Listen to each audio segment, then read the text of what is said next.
Quero convidar você a se colocar de pé, por favor, para recebermos o preletor desta noite. Pastor Hernandes, por favor.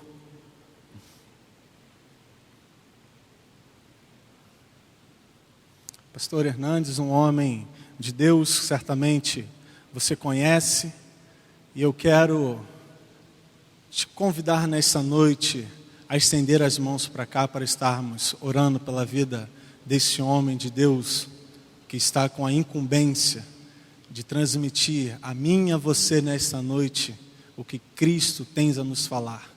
Amém? Oremos. Amado Deus, Santo, Soberano Pai, muito obrigado, ó Deus, por tudo aquilo que o Senhor tem operado em nossas vidas, ó Pai. Mas agora, ó Deus, queremos colocar a vida do nosso irmão, o irmão Pastor Hernandes, ó Pai. Espírito Santo, venha sobre a vida desse homem, usa ele de forma maravilhosa, Pai. Aquilo que o Senhor preparou para que possamos ouvir nesta noite, usa o teu filho para ser boca aqui nesta noite, ó Pai. E, ó Deus, usa ele como o Senhor tem usado de forma maravilhosa. No nome santo de Jesus, amém e amém.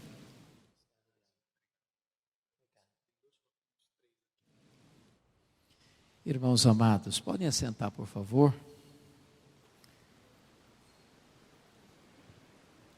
Eu quero registrar minha palavra de gratidão a Deus por estar com vocês, a acolhida tão carinhosa do Bispo Rubem, de toda a equipe pastoral, do Leandro, do Tiago, que me buscou de forma tão gentil. E desejar que o Deus que está aqui fale conosco. Porque o nosso Deus fala, e a sua voz é poderosa, a sua voz despede chamas de fogo, e Deus fala pela sua palavra. Por isso eu convido você para abrir comigo o texto de João capítulo 1. João capítulo 1. E nós faremos a leitura até o versículo 14.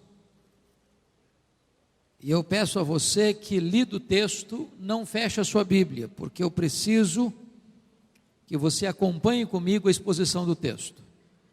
João 1, de 1 a 14.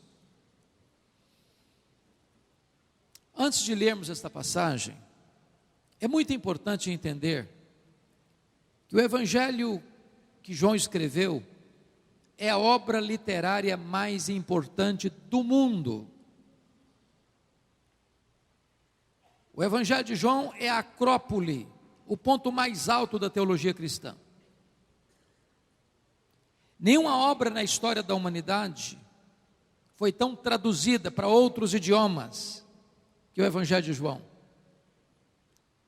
Nenhuma obra na literatura mundial foi tão distribuída em larga escala como o Evangelho de João.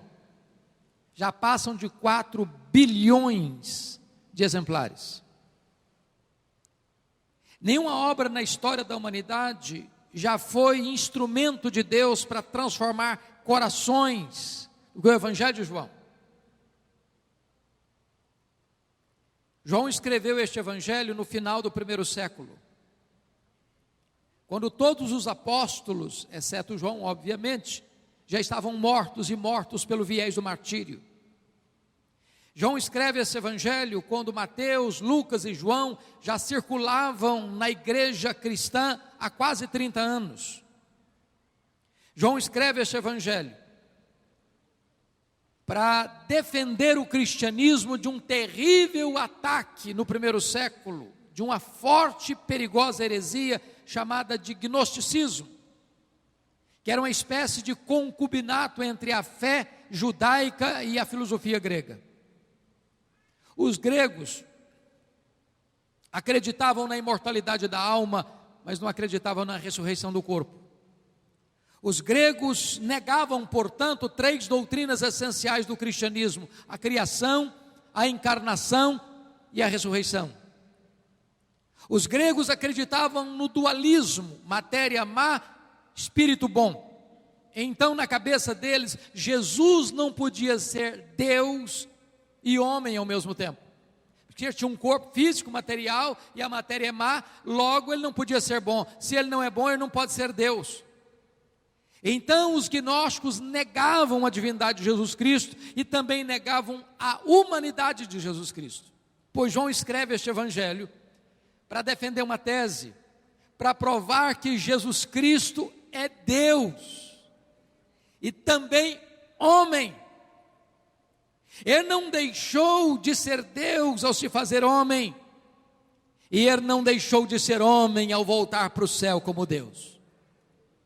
Então, com estas informações na mente e no coração, vamos ver como é que João nos apresenta Jesus, revelando-nos as glórias do nosso Redentor. E ele começa assim: no princípio era o Verbo, e o Verbo estava com Deus, e o Verbo era Deus. Ele estava no princípio com Deus. Todas as coisas foram feitas por intermédio dele, e sem ele nada do que foi feito se fez. A vida estava nele, e a vida era a luz dos homens. A luz resplandece nas trevas, e as trevas não prevaleceram contra ela. Houve um homem enviado por Deus, cujo nome era João. Este veio como testemunha, para que testificasse da luz, a fim de todos irem a crer por intermédio dele.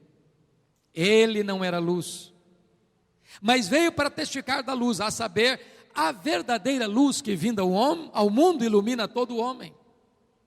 Houve um homem enviado por Deus, cujo nome era João.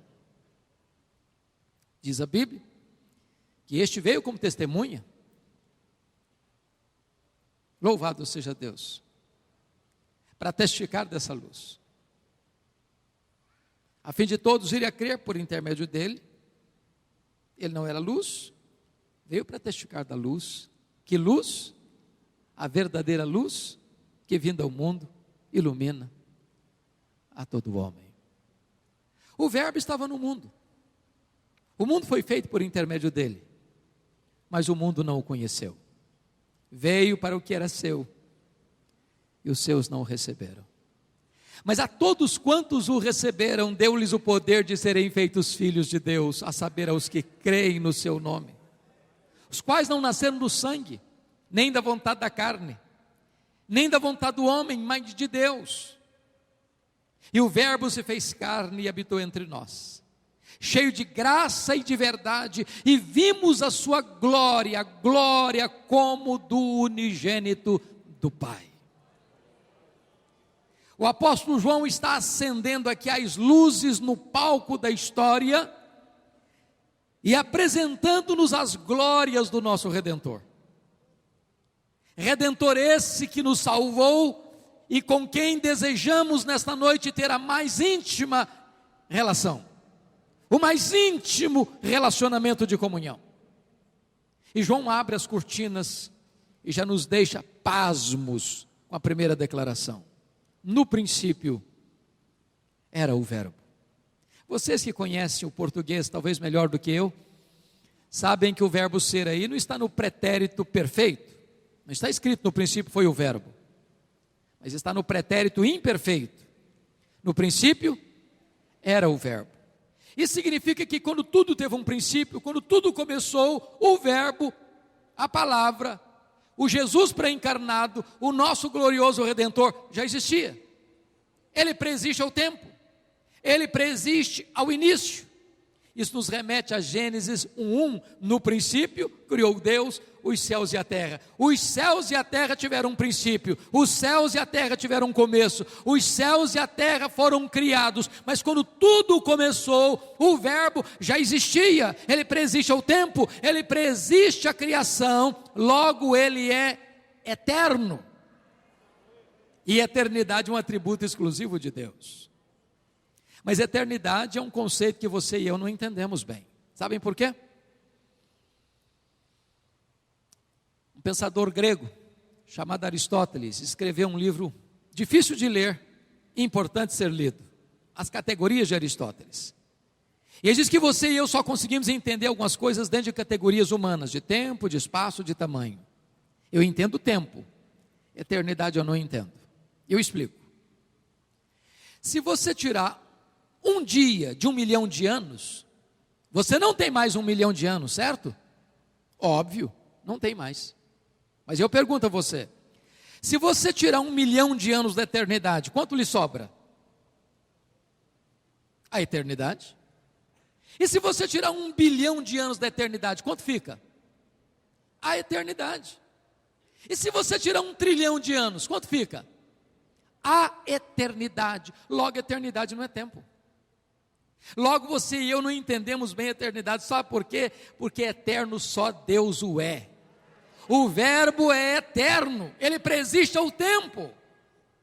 E João diz que o verbo estava com Deus. Essa expressão grega proston theon significa assim, ele estava face a face com Deus. Os gregos pensavam que o verbo era um ser impessoal, mas se Deus é uma pessoa e Deus é, e o verbo estava face a face com ele, logo o verbo não é um ser impessoal, é um ser pessoal, da mesma substância de Deus, tendo os mesmos atributos de Deus. Na linguagem lá do Concílio de Nicéia, é Deus de Deus, luz de luz, coigual, coeterno e consubstancial com o Pai.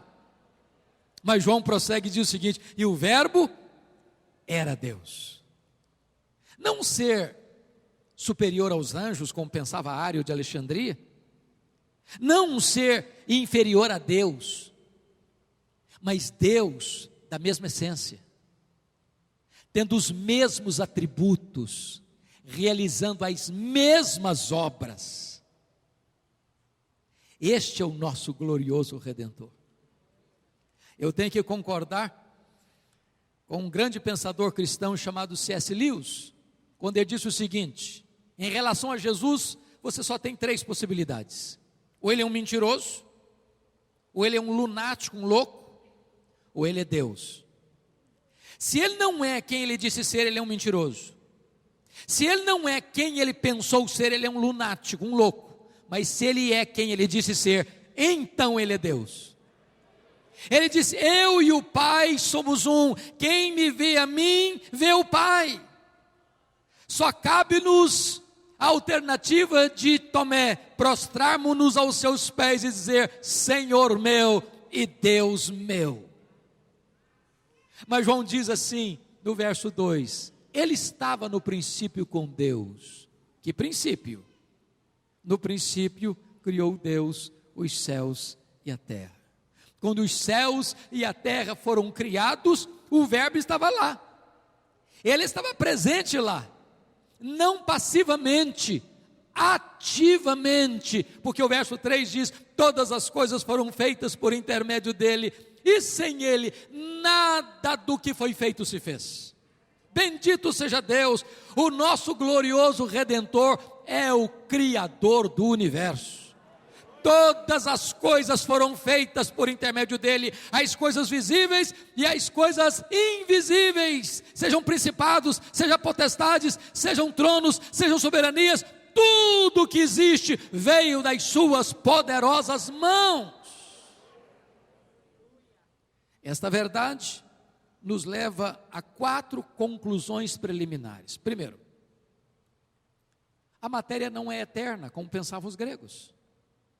A matéria foi criada, porque eterno só Deus o é. Este mundo foi feito de matéria e energia. Matéria e energia não criam a si mesmas. Este mundo é governado por leis. Leis não criam a si mesmas.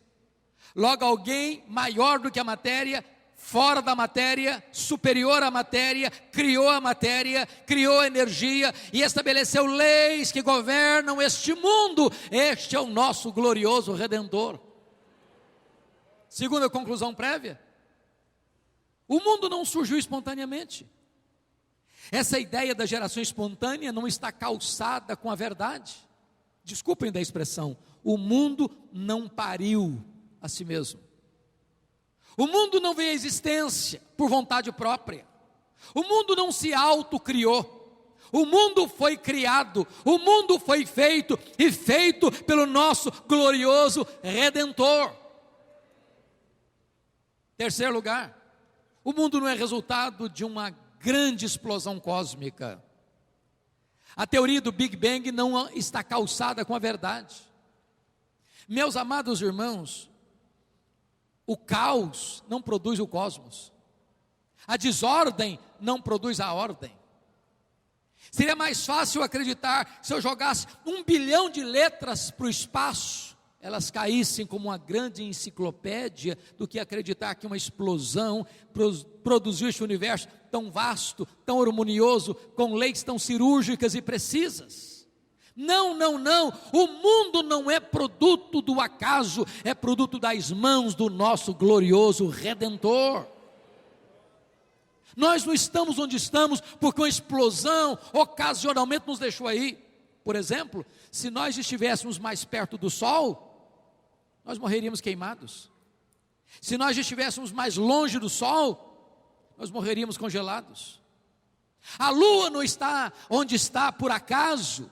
Vocês bem sabem que a Lua é a faxineira da terra. Se a Lua não estivesse onde está, não haveria o fenômeno das marés. E se não houvesse o fenômeno das marés, as nossas praias se encheriam de lixo e a vida seria impossível no planeta. Não, isso não é produto do acaso, isso é obra do nosso glorioso Redentor.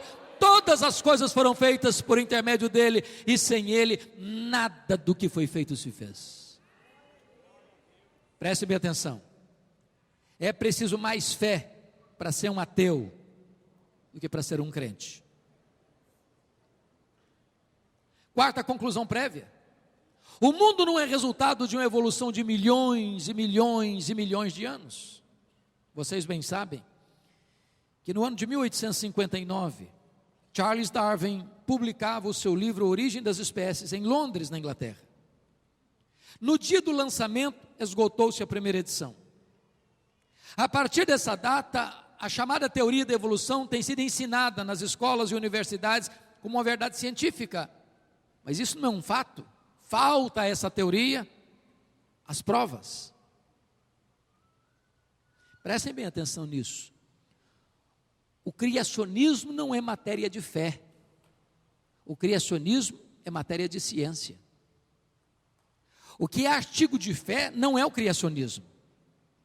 O que é artigo de fé é que nós cremos que este mundo que foi criado, e a ciência prova isso, foi criado por Deus. E a Bíblia nos diz: todas as coisas foram feitas por intermédio dele, e sem ele, nada do que foi feito se fez. Quando você abre a sua Bíblia para ver a glória do seu Redentor, está lá no profeta Isaías capítulo 40, que fala do servo, que é um texto messiânico, cristocêntrico, cristológico, e ele vai falando da majestade do nosso glorioso Redentor, e ele diz o seguinte: este é aquele que mede as águas na concha da sua mão. Pense comigo no Pacífico, no Atlântico, no Índico, no Mediterrâneo. Vá um dia aqui no Atlântico, tente esvaziá-lo com um baldinho, veja quanto tempo você vai levar. Pois ele mede as águas na concha da sua mão. Diz o texto que ele pesa as montanhas em balança de precisão, como se estivesse medindo partículas de ouro, pesando partículas de ouro. Ele mede os céus a palmos. Ele espalha as estrelas no firmamento, e por ser forte em força e grande em poder, quando as chama, nenhuma delas vem a faltar.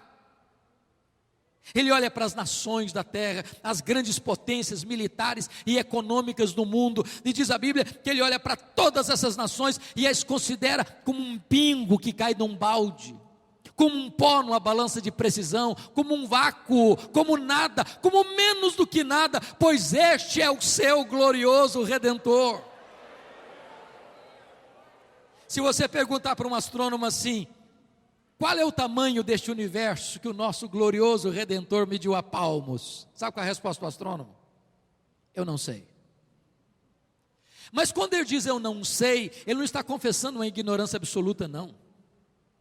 É que nenhum homem, por mais peregrina que seja a sua inteligência, e por mais vasto que seja o seu conhecimento, não pode afirmar: eu sei qual é o último limite do universo. E eu posso lhes garantir que o universo tem um limite. Sabem por quê? Porque ilimitado só Deus o é. Mas o que a ciência já prova hoje é que o nosso universo tem mais de 93 bilhões de anos-luz de diâmetro. Sabe o que significa isso? Significa que se você voar à velocidade da luz, 300 mil quilômetros por segundo, nessa velocidade, você demoraria mais de 93 bilhões de anos para ir de uma extremidade à outra do universo. Pois o seu glorioso Redentor criou tudo isso, e é maior do que tudo isso, porque Ele é transcendente, nem os céus dos céus pode contê-lo. Não há um centímetro desse universo onde Jesus não possa ser: isso aqui é meu, eu criei e eu sou o Senhor sobre isso aqui. Este é o seu glorioso Redentor. Se você perguntar para um astrônomo assim: quantas estrelas existem? Sabe qual é a resposta dele? Eu não sei. Mas o que eles já sabem e afirmam é que há mais estrelas no firmamento que todos os grãos de areia de todas as praias e desertos do nosso planeta. Vá um dia à praia, encha a concha da sua mão de areia, leva para casa, bota uma tábua de vidro e conte quantos grãos de areia você consegue botar na concha da sua mão. Pois há mais estrelas no firmamento do que todos os grãos de areia de todas as praias e desertos do nosso planeta. A Bíblia diz que Ele não apenas criou todas elas, mas a Bíblia diz que Ele conhece cada uma delas pelo nome. E por ser forte em força e grande em poder, porque todas estão bem contadas, quando as chama, nenhuma delas vem a faltar. Este é o seu glorioso Redentor. Mas amados, do século 20 para cá, a ciência não está mais pasma com o macro-universo. Ela está espantada com um micro-universo. Se você chegar na sua casa e pegar uma folha no seu quintal, por mais tenra que seja essa folha, ela é tão complexa ou mais complexa do que a cidade do Rio de Janeiro. Se você chegar na sua casa e abrir a geladeira e pegar um ovo e quebrar aquele ovo na frigideira, aquela gema é mais complexa do que qualquer máquina que o homem jamais inventou. Dr. John Wilson, catedrático da Universidade de Harvard, uma das maiores autoridades em oftalmologia no mundo, diz que você e eu temos em torno de 2 milhões de fios duplos encapados em cada um dos nossos olhos, e se não for assim, haveria um curto-circuito e nós ficaríamos cegos. Dr. Marshall Nirenberg, prêmio Nobel de Biologia, fez uma das mais fantásticas descobertas no século passado. Ele descobriu que você e eu somos um ser programado geneticamente, computadorizadamente programados. Ele descobriu que você tem mais de 60 trilhões de células vivas no seu corpo. Ele descobriu que em cada uma dessas células você tem 1,70 m de fita DNA, onde estão gravados e computadorizados todos os seus dados genéticos, a cor dos seus olhos, a cor da sua pele, o seu temperamento. Se você espichar a fita DNA do seu corpo, você tem 102 trilhões de metros de fita DNA, você tem 102 bilhões de quilômetros de fita DNA no seu corpo, daria para dar diversas voltas no sistema planetário. O que é maravilhoso é que códigos de vida não se originam espontaneamente. Códigos de vida não se originam de uma explosão cósmica. Códigos de vida não se originam de uma evolução de milhões e milhões de anos. Códigos de vida foram plantados em você pelo Deus Todo-Poderoso, Criador dos céus e da terra, e este é o seu glorioso Redentor. Quando chega no verso 4, João nos espanta de novo ao nos afirmar assim: a vida estava nele, e a vida era a luz dos homens. Que afirmação espantosa. Sabe o que significa isso? Ele é autoexistente. Tudo que existe, existe porque foi criado, e criado por ele. Ele não foi criado. Ele tem vida própria, é autoexistente. Alguém pergunta: quem criou Deus? Ninguém criou Deus. Ele não foi criado, ele é o Criador. Alguém pergunta: quando ele passou a existir? Não, ele não passou a existir, ele é o Pai da eternidade. Eu quero dizer para você nesta noite, que se você está aqui, é porque Ele preserva a sua vida. Se o seu cérebro está funcionando, se os seus olhos estão enxergando, se a sua boca está falando, se as suas mãos estão apalpando, se os seus pés estão andando, se os seus ouvidos estão escutando, se você está vivo, é porque Ele preserva a sua vida. Nenhuma vida física, nem biológica, nem espiritual pode existir se Ele não der vida. Ele é a vida, Ele concede a vida, nele está a vida. E Ele diz: e a vida era a luz dos homens. A luz resplandece nas trevas, e as trevas não prevaleceram contra ela. Sabe o que significa isso? Não tem causa perdida para Jesus. Não tem problema insolúvel para Jesus. Não tem doença incurável para Jesus. Não tem pecado tão terrível que Ele não perdoe. Não importa a escuridão que você esteja, não importa o poço profundo que você caiu, não importa quantos vícios terríveis massacram você, não importa quão terrível é a iniquidade que ronda no seu coração, não importa quão trevosa é a vida que você está vivendo. Quando Jesus chega na sua vida, as trevas precisam ir embora, porque ninguém pode resistir ao poder da luz, e Ele é a verdadeira luz que é vinda ao mundo, ilumina a todo homem.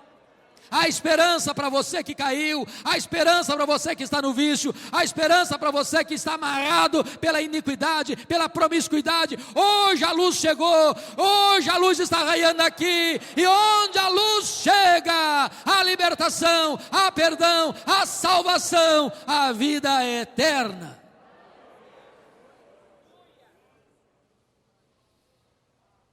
Notem vocês, eu lhes disse que João escreveu este evangelho para provar uma tese. Qual tese? Jesus Cristo é Deus. Até agora já provou essa tese de duas maneiras. Ele provou que Jesus Cristo é Deus, porque tem os mesmos atributos de Deus. Ele é eterno, Ele é pessoal, Ele é divino, Ele é autoexistente. Mas Ele é Deus também porque realiza as mesmas obras. Ele é o Criador. Ele é a fonte da vida. Agora João vai nos introduzir um outro assunto. As diferentes reações a este verbo. E notem comigo que do verso 6 ao verso 9, ele vai nos introduzir o precursor do verbo.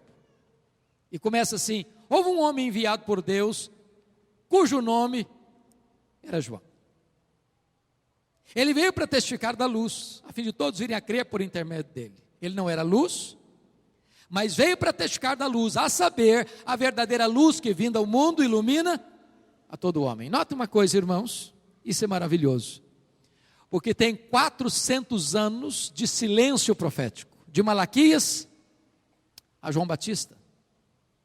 Lá estava o templo, lá estavam os sacerdotes, lá estavam os rituais, lá estavam as festas, mas lá não estava a palavra de Deus.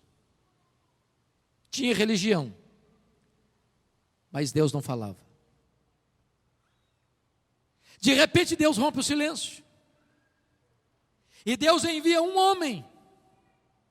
Mas quando Deus rompe o silêncio e envia um homem, Deus não vai ao palácio de Tibério César em Roma, Deus não vai ao palácio de Pôncio Pilatos em Cesareia Marítima, Deus não vai ao sinédrio judaico em Jerusalém, Deus não vai ao sumo sacerdote no templo. Deus envia um homem esquisito, que vestia roupa esquisita, que se alimentava de uma comida esquisita, que pregava num lugar esquisito, o deserto da Judéia, quente demais de dia, gelado demais de noite. E a Bíblia diz que não a multidão, mas as multidões aos borbotões saíam das cidades e vilas e rumavam para o deserto para ouvi-lo, para serem batizadas, confessando os seus pecados, para receberem remissão e perdão de pecados. Quem está vindo, diz a Bíblia, os fariseus estão vindo, os saduceus estão vindo, os soldados estão vindo, os publicanos estão vindo, a multidão está vindo. De repente, surge um bochicho no meio da multidão. Aquela voz melíflua, aveludada, sedosa, tentadora, sutil, perigosa, chegando aos ouvidos de João Batista com a seguinte pergunta: porventura, tu não és o Cristo? Olha a tentação aí. Olha a sedução da vaidade aí. Talvez ele pensasse assim: bom, na verdade, pensando direito, eu sou um sucesso. Eu sou um fenômeno. Tem 400 anos que ninguém escuta um homem como eu. Olha aí o povo vindo ao meu encontro. Eu nem estou no templo. Eu não estou numa praça, eu estou num deserto. Olha aí, as multidões vindo. Eu acho que de repente eu vou pensar melhor. Quem sabe sou eu mesmo. Mas ele não engoliu a isca. Ele foi categórico e disse o seguinte: eu não sou o Messias. Eu não sou o verbo, eu sou apenas uma voz. Eu não sou a luz, eu vim para testificar da luz, a verdadeira luz que vinda ao mundo ilumina todo homem. Eu não sou o noivo, eu sou apenas amigo do noivo.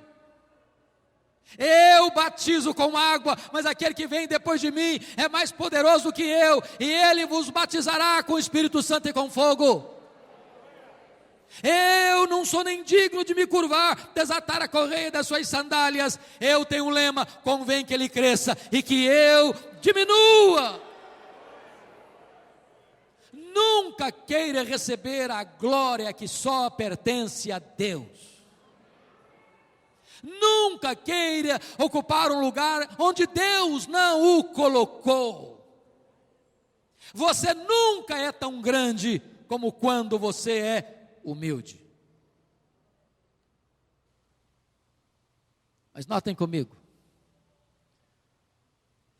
os versos 10 e 11, João nos apresenta agora aqueles que rejeitaram o verbo. E ele diz no verso 10 assim: o verbo estava no mundo, o mundo foi feito por intermédio dele, mas o mundo não o conheceu. Quantas vezes aparece a palavra mundo aí mesmo nesse verso? Quantas vezes? 3 vezes. Olha como a Bíblia precisa ser interpretada. A palavra grega é a mesma: cosmos, cosmos, cosmos. Mas nas 3 vezes que aparece num único versículo, cada vez que aparece, ela tem um significado diferente. O verbo estava no mundo, mundo geográfico. O mundo foi feito por intermédio dele, mundo físico, material. O mundo não o conheceu, o mundo das pessoas. Para que não houvesse dúvida, ele chega no verso 11 e diz assim: veio para que era seu, e os seus não o receberam. Quem são os seus aí? Os judeus, o povo da aliança. Mas por que não o receberam? Por falta de luz? Não. Por falta de olhos. Por falta de evidências? Não. Por falta de fé. Porque toda a história do Velho Testamento apontava para Jesus. Toda a história do Velho Testamento. Desde Gênesis 3,15. Da semente da mulher nascerá aquele que esmagará a cabeça da serpente. O cordeiro da Páscoa era um símbolo dele. Para ele apontaram os patriarcas, dele falaram os profetas. O tabernáculo era um símbolo dele. A arca da aliança era um símbolo dele. O que estava dentro da arca, o vaso com maná, as tábuas da lei, a vara de Arão que floresceu, eram sombras dele. A tampa da arca, o propiciatório, era um símbolo dele. As festas de Israel eram um símbolo dele. O sábado era um símbolo dele. Os sacrifícios do templo, tudo era sombra dele. Ele é a realidade. Na plenitude dos tempos ele veio. Nascido de mulher, nascido sob a lei, viveu entre nós sem pecado, sem mancha, sem mácula, realizou as obras de Deus. Os paralíticos andaram, os cegos viram, os surdos ouviram, os mudos falaram, os leprosos foram purificados, os mortos ressuscitaram, os endemoniados foram libertos. Mas a despeito de tudo isso, Ele morreu, Ele ressuscitou, Ele voltou para o céu, Ele vai voltar. E os seus, diante de tantas evidências, não o receberam. Cuidado, para que você não feche a porta da graça, diante de tanta revelação de Deus a você. Até hoje, quando você vai a Israel, essa venda ainda está nos olhos desse povo, o povo da aliança. Eu tenho a bênção de levar caravanas a Israel todo ano. Eu levo uma caravana. E eu fico tão triste, porque eu vejo muita gente brasileira, gente da igreja brasileira, criando uma mística em torno de Israel. Gente que traz garrafinha da água do Jordão, como se a água do Jordão fosse um negócio milagroso. Que pega a pedra do deserto da Judéia, como se aquilo fosse uma coisa sagrada. Há pouco tempo, um colega, pastor, já 40 anos de ministério, encontrei com ele e ele disse assim: estou acabando de chegar de Israel. Eu falei: que bom, como é que foi a viagem? Ele respondeu assim: não, eu só fui lá jejuar debaixo dos céus de Jerusalém. Eu falei: meu irmão, que jejum caro. Caro. Mas qual é a diferença de jejuar debaixo dos céus de Jerusalém e jejuar debaixo dos céus do Rio de Janeiro? Qual a diferença de você orar no topo do monte e lá no profundo do vale? Qual a diferença de você orar aqui dentro do templo e dentro do seu carro ou dentro do seu quarto? Deus é Espírito, e importa que os seus adoradores o adorem em Espírito e em verdade.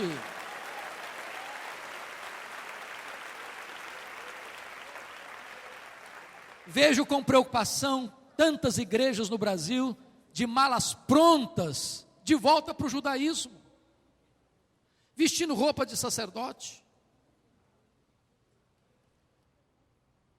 voltando com as festas de Israel, com os rituais do templo de Israel, como se isso fosse um upgrade na fé cristã. Irmãos, isso é retrocesso, isso é voltar para a sombra, quando a realidade já chegou, e a realidade é Jesus de Nazaré, o nosso glorioso Redentor.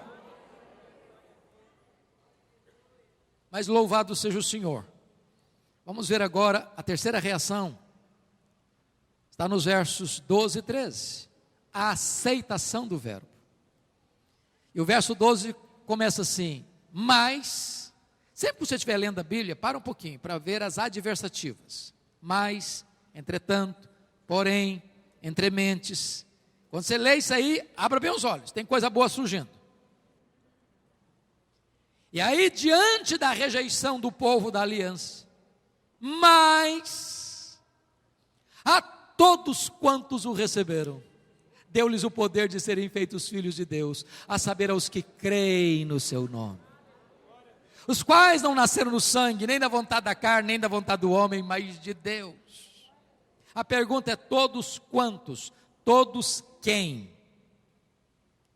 Todos judeus, todos gentios, todos crianças, todos adolescentes, todos jovens, todos adultos, todos velhos, todos doutores, todos analfabetos, todos os homens da cidade, todos do campo, todos brancos, todos amarelos, todos negros, todos daqui, todos dali, todos da além. Não importa de onde você vem, não importa para onde você vai, não importa a casa que você mora, não importa a roupa que você veste, não importa onde você trabalha, você, se receber a Jesus, você recebe o poder de ser feito filho de Deus. Obviamente, irmãos, isso implica que nem todos são filhos de Deus. Nem todos são filhos de Deus. Nem todos são filhos de Deus. Isso implica também que nenhuma igreja tem competência e poder para fazer de você filho de Deus. Ninguém é filho de Deus porque é da Nova Vida, porque é presbiteriano, porque é batista, porque é assembleiano, porque é metodista, porque é isso, porque é aquilo. Ninguém é filho de Deus porque nasce na família tal. Somente Deus pode fazer de você seu filho. E quando Deus faz de você seu filho, ninguém pode tirar de você esse privilégio. De vez em quando, eu vejo crentes assim, com a pontinha de inveja. Ao ler caras, Forbes,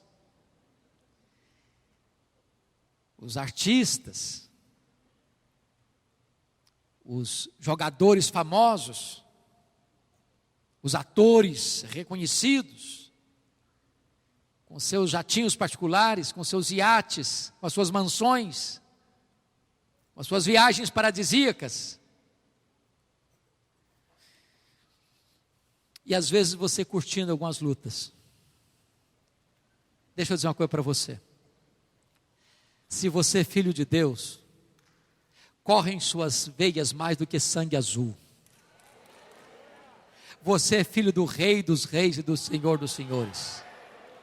Você é herdeiro de Deus, você é co-herdeiro com Cristo. Nem todo ouro do mundo é suficiente para comprar o status, a posição honrosa que você ocupa. Você é filho de Deus. Filho de Deus. Como é que você se torna filho de Deus? Eu sou filho de Deus porque eu frequento a igreja. Sou filho de Deus porque entrego o meu dízimo. Sou filho de Deus porque eu sou filho do pastor da igreja. Sou filho do diácono. Eu sou filho de Deus porque eu canto no conjunto. Sou o solista da igreja. Canto no coral. Até vou participar da cantata. Tudo isso é privilégio, tudo isso é bênção. Mas nada disso consegue fazer de você filho de Deus. Ser filho de Deus não é alguma coisa natural, é o maior milagre que pode existir, é a coisa mais radical que pode existir é ser filho de Deus. Para você ser filho de Deus, tem que acontecer em você um milagre total, a ponto de eu chegar em você, tirar o tampão dos seus ouvidos, tirar a venda dos seus olhos, arrancar o seu coração de pedra e dar para você um coração de carne, a ponto de você ser nova criatura.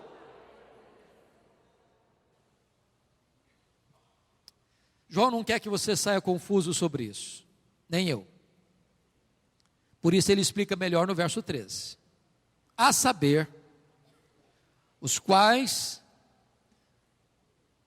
a todos quantos o receberam, os que creram nele, os quais não nasceram do sangue. O que significa isso? Ser filho de Deus não é hereditário. Quando você nasce numa família, você carrega a carga genética do seu pai e da sua mãe.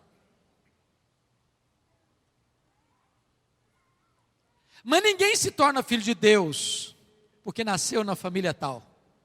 Meu pai é crente, minha mãe é crente, portanto eu já nasço filho de Deus. Não, ninguém nasce filho de Deus.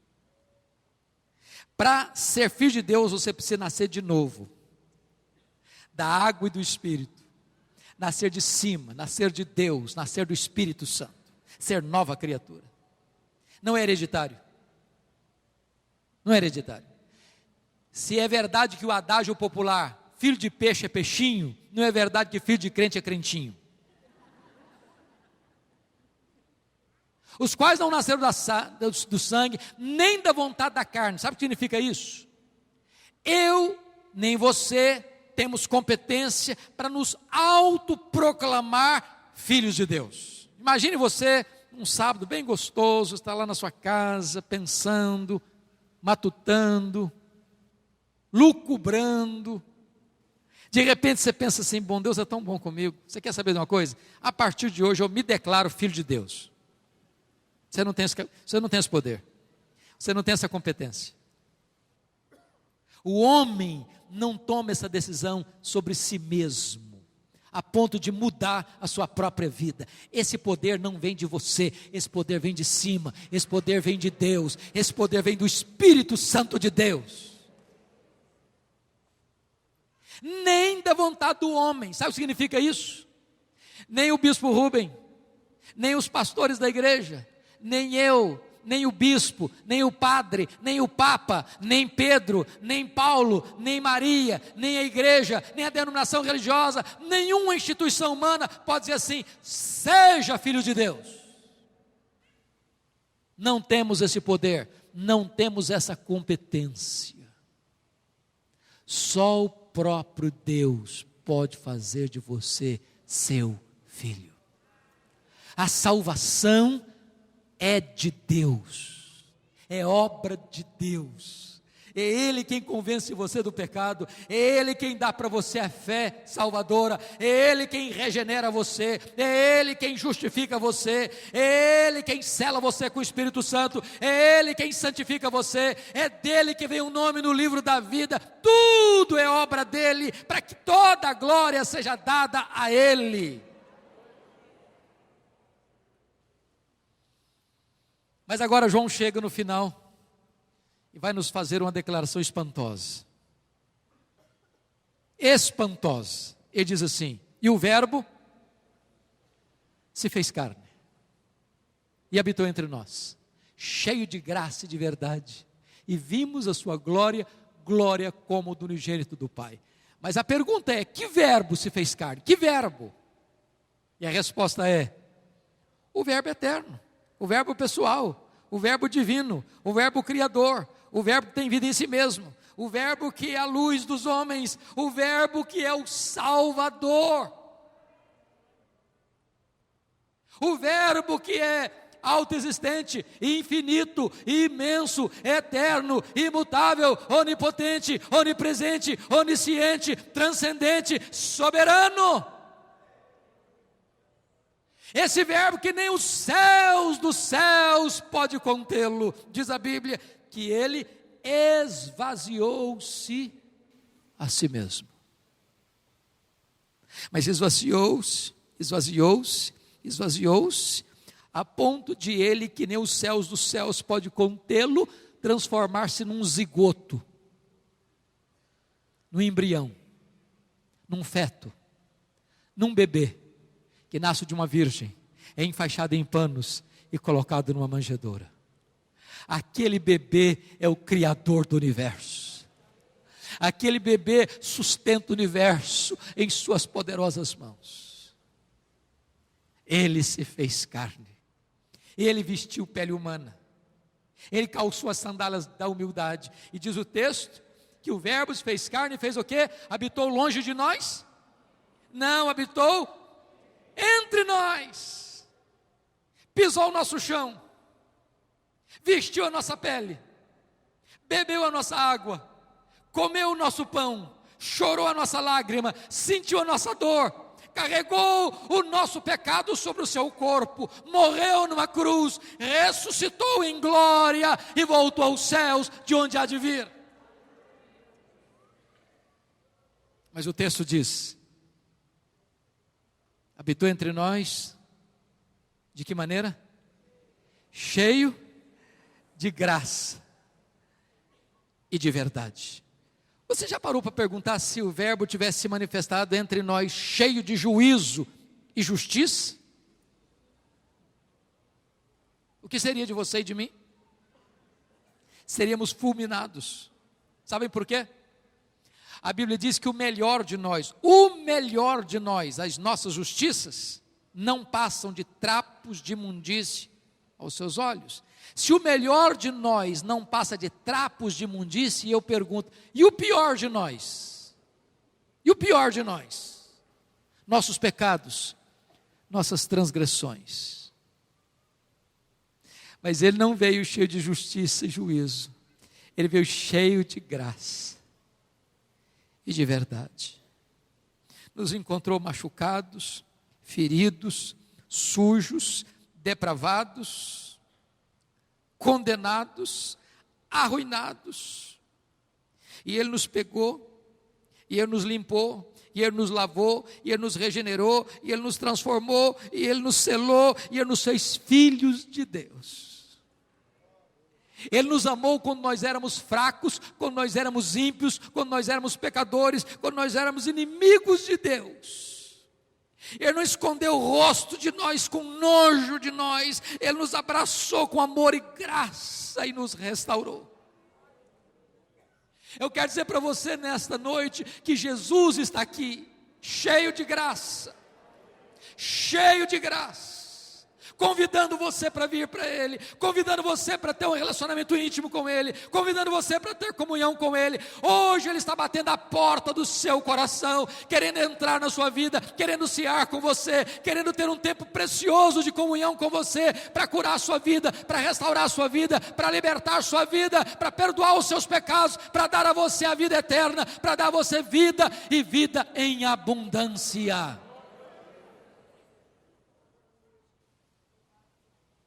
E o texto conclui assim: e vimos a sua glória, glória como do unigênito do Pai. Todos vocês sabem que glória não é um atributo de Deus, como é a santidade, a justiça e a misericórdia. Glória é um conceito teológico que representa todos os atributos de Deus no seu resplendor máximo. Quando Deus mandava um profeta no Velho Testamento, esse profeta apontava para um atributo de Deus. Por exemplo, Isaías enfatizou a santidade de Deus, Amós enfatizou a justiça de Deus, Osés enfatizou a misericórdia de Deus. Mas quando Jesus Cristo veio, Ele não enfatizou apenas a justiça, a santidade, a misericórdia. Ele veio para revelar Deus em toda a sua plenitude.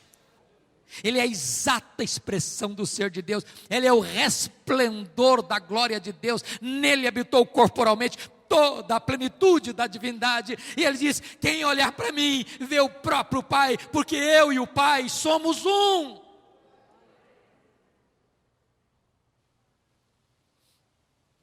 Mas eu disse para vocês, e eu quero concluir, que João escreveu este evangelho para fazer o quê? Provar uma tese. Qual é a tese? Jesus Cristo é Deus.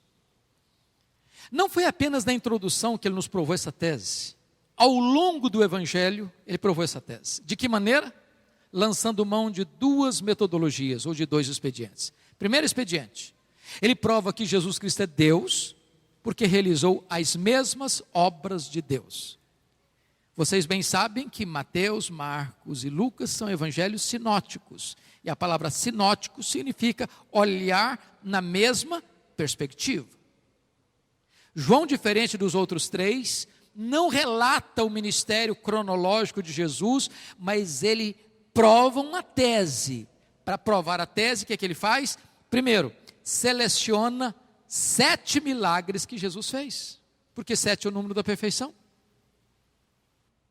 Se ele faz as obras de Deus, logo ele é Deus. Primeiro milagre, capítulo 2, ele transformou água em vinho. Segundo milagre, capítulo 4, ele curou o filho de um oficial. Terceiro milagre, capítulo 5, ele cura o paralítico de Betesda.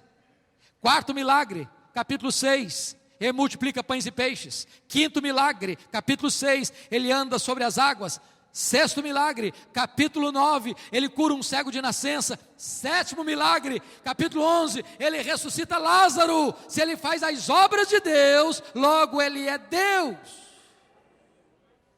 Mas ele usa a mão de um segundo expediente. Ele prova que Jesus Cristo é Deus, porque Jesus tem os mesmos atributos de Deus. Sabe o que ele vai fazer? Explorar o que Jesus disse em João 8:58. Antes que Abraão existisse, eu sou. E eu sou é o nome de Deus revelado a Moisés no Sinai. É o grande nome de Deus. Yahvé, Javé, de onde vem Jeová, pois Jesus é o Jeová do Velho Testamento. Primeiro lugar, João 6,35, ele diz assim: eu sou o pão da vida. Segundo lugar, João 8,12, ele diz assim: eu sou a luz do mundo. Terceiro lugar, João 10:9 diz assim: eu sou a porta, quem entrar por mim será salvo, entrará e sairá e achará pastagens.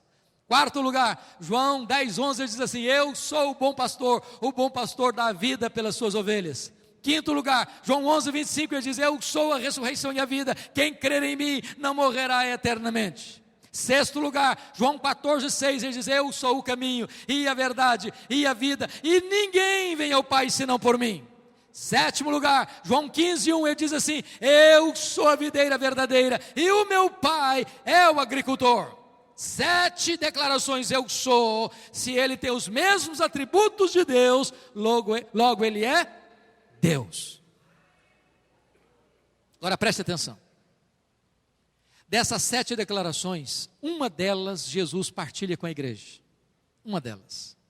Por exemplo, João 8:12 ele diz assim: eu sou a luz do mundo.